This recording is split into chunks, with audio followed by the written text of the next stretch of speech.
Guys, welcome. Collective reading tayo ngayon.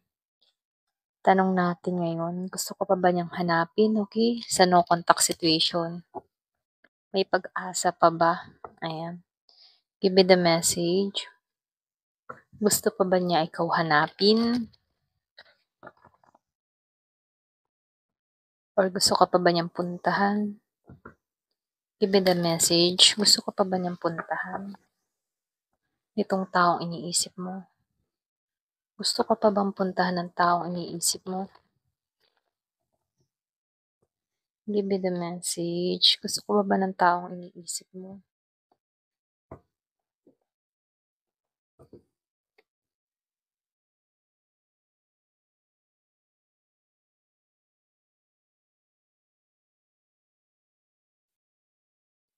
Meron akong nakita ditong Aries, Leo, Sagittarius. Merong Scorpio, Cancer, and Pisces. Meron din ditong Virgo, Capricorn, and Taurus. So, lumalabas dito, wala pa talagang kita kayong dalawa. Wala pang pag-uusap. Kung madalas makita yung 444, 1111, 222. Wala pang pag-uusap. Kumbaga nanlamig sa bawat isa, yung energy nyo sa isa't isa, no? So, nakikitaan ko dito na merong naputol na connection na kung saan hanggang ngayon, merong panlalamig, may pag-iwas, or pwedeng sabihin na unti-unting nawawala ng amor, okay? Yung iba sa inyo. So, lumalabas din dito, ito yung parating si Ten of Cups. Meron akong nakikitang pagbubuo muli, okay? Or pwede rin pagbabalik, okay? Kaya lang dito, no, medyo itong person mo, pwedeng hindi siya marunong mag-please ng tao, hindi siya marunong manuyo, okay? Kumbaga babalik lang siya ng biglaan sa buhay mo, okay? Na kung saan hindi niya pinag-iisipan yung kanyang intention sa'yo, okay? Kumbaga itong person mo dito, nakikitaan ko dito, meron siyang pag-uugali na matigas ang ulo, medyo arrogant ito, or pwede rin sabihin na yun na talaga yung katangian niya, no? Na kung saan, yun talaga siya. Ayan. So, nakikitaan ko dito biglaang tutungo, pwedeng biglaan 'tong pupunta sa'yo, pero in a way na hindi malambing, okay? Kumbaga, porma lang, ganyan. Ito lang yung nakikita ko dito. So, nakikitaan ko dito, meron ditong magbibigay ng support or pwede ring mag-aalok.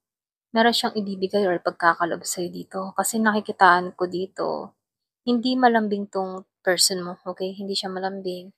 Kumbaga nakikita ko dito bago makuha yung loob mo, manunuyo, hindi siya manunuyo, magbibigay lang siya ng suporta na kailangan, okay? Or puwede ring sabihin, nakikitaan ko dito yung iba sa inyo hindi ka masaya, okay? Na makita 'tong tao na 'to. Puwedeng may panlalamig ka pa rin hanggang ngayon, ganyan.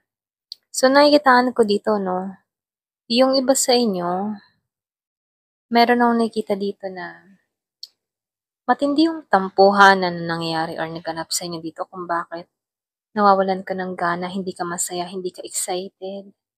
Kumbaga nakikitaan ko dito pamula nung nawala kayo sa isa't isa or nagkaroon kayo ng hidwaan ng tao na 'to, para kang nabunutan ng tingin, para kang nabunutan ng tinik, okey? Puwedeng yung iba sa inyo meron kang person dito na masakit magsalita, controlling, or puwede rin sabihin na hindi iniisip yung mga sinasabi kung nakakasakit ba sa'yo o hindi, gano'n, okey? Kaya dito lumalabas na kahit dumating 'tong tao na 'to, hindi ka excited. Ayan, ito rin nafi-feel ko, hindi ka masaya.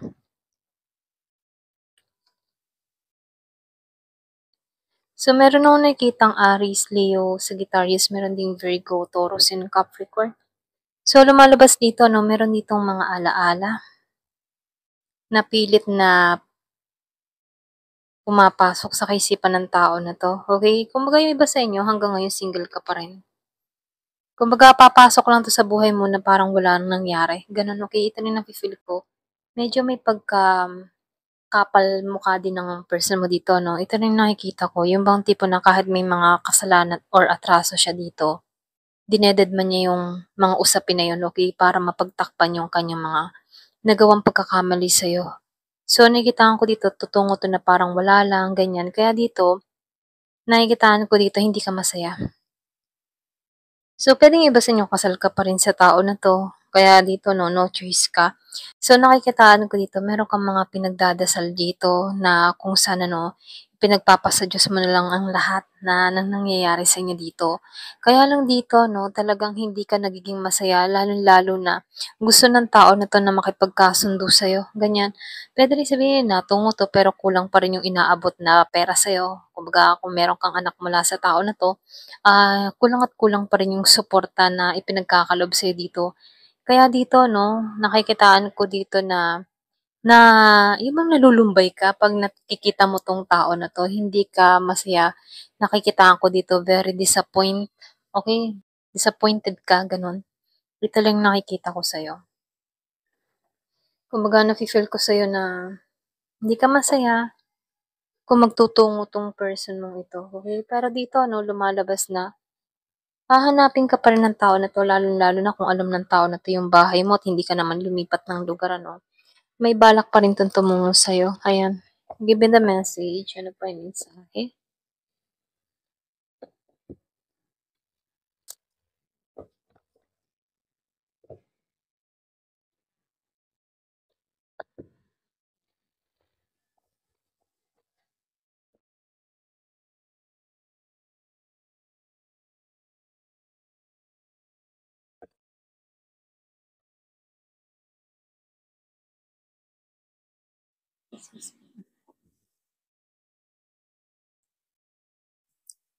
Meron akong nakitang Aries, Leo, Sagittarius.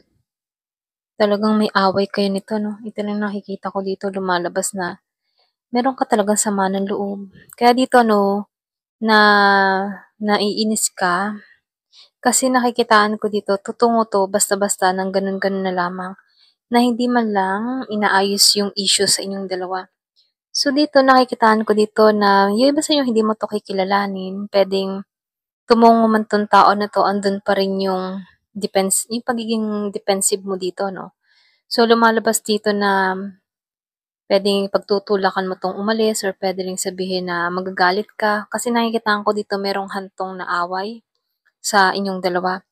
So ito yung parating ano, may away. Kumbaga nakikitaan ko dito maninindigan ka para sa sarili mo. Kasi naitayo mo na muli yung bandera mo dito 'no.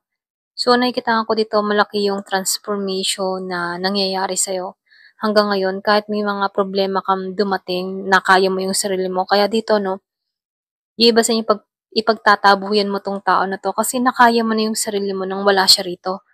So dito nakikitaan ko dito napaka-grounded mo, iniingatan mo ng buong-buo yung sarili mo dito. Hindi ka basta-basta nagtitiwala dito. Kumbaga nakikitaan ko dito naka-focus ka't alerto ka kung sakaling darating 'tong tao na 'to. Kaya lang nakikitaan ko dito biglaan.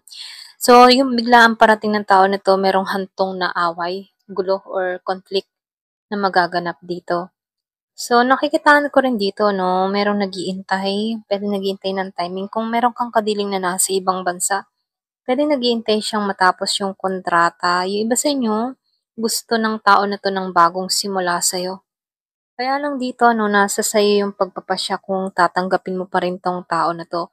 Lumalabas lang kasi dito gusto ng tao na 'to ng bagong simula sa'yo. Kaya lang dito 'no, nakikitaan ko dito hindi na balance yung nararamdaman mo mula sa taong ito. Kumbaga puwedeng nagbago na yung feelings mo, puwedeng nawalan ka na ng amor dito. Kaya dito 'no, nakikitaan ko dito na hindi mo maramdaman na tagumpay mula sa taong ito. So, meron akong nakikitang Aries, Leo, or Sagittarius. Meron ding Sagittarius, ayan. Merong Gemini, Aquarius, and Libra. Meron ding Scorpio, Cancer, and Pisces.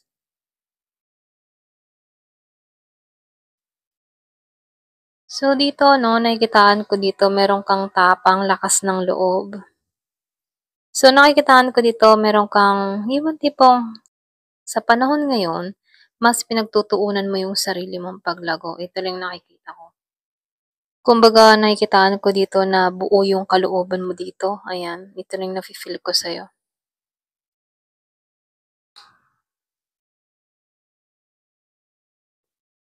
So nakikitaan ko dito, yung iba sa inyo talaga wala ka na talagang kaya pang i-offer dito 'no.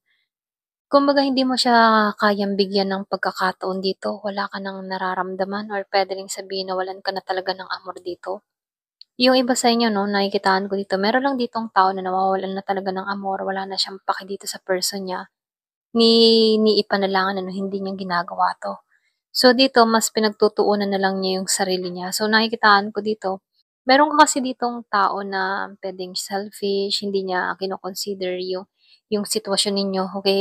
Puro siya lang ano, kumbaga nakikitaan ko dito nahihirapan ka kung bakit ganito yung inaasal ng tao na 'to. Kumbaga hindi hindi niya matanggap gano'n or puwede rin sabihin na kahit ayaw mo pinagpipilitan pa rin niya yung sarili niya dito. Yung iba sa inyo 'no, ito lang yung nakikita ko. Meron akong nakikitang Leo, Scorpio, Cancer, or Pisces. So, tingnan natin ano, give me the message. Ano pa yung mensahe?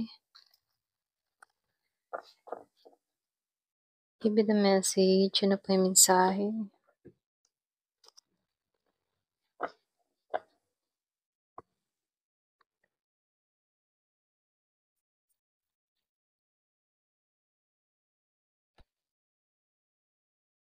Yung iba sa inyo nasa divine feminine ka eh, nagiging ka matagumpay kahit wala 'tong tao na 'to. Balanse ka ngayon ano?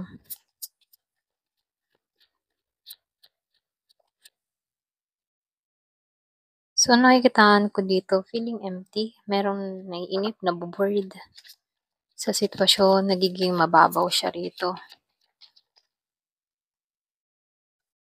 So, merong misteryo dito. Ito na yung nakikita ko 'no, sikreto, puwedeng meron siyang mga sikreto.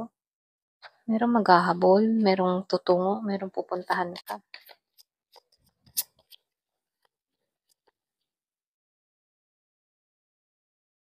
So, nakikitaan ko dito reflection. Kung ano naman yung ginawa niya sa'yo, gano'n din naman yung nararamdaman niya. Gano'n din yung kanyang nangyayari dito, gano'n. So, devoted 'tong tao na 'to. Ito lang yung nakikita ko, nagke-crave. Attached siya sa'yo, ganyan. So, depression, nafi-feeling drain, ito lang yung nakikita 'no, long journey, feeling drain sa sitwasyon. Kumbaga, malayong paglalakbay, ganyan. So, meron ditong hindi balance sa sitwasyon, ganyan. So, merong sexual, yung iba sa inyo 'no, alam mo yung tipo na siya yung tipo ng tao na hindi niya kino-consider yung feelings mo, basta makuha niya lang yung gusto niya. Puwedeng mayro'n kang person na mahilig sa sex, gano'n. So, feeling trap. So, nakikitaan ko dito may stuck, feeling tie down. Talagang may away sa inyong dalawa dito 'no, may conflict, gulo, away. Excuse po. So, nakikitaan ko dito nagkakaroon ng kalinawan, meron ditong nagiging tapat, nagiging maayos ang intensyon. So, meron ditong hex. Yung iba sa inyo meron ditong hex, negative mind, witchcraft, okey? Yung iba sa inyo puwedeng meron kang mga nararamdaman na kakaiba. Ayan, ito lang yung mensahe sa'yo. Ayan, hanggang dito na lamang po. Thank you for watching. Love and peace.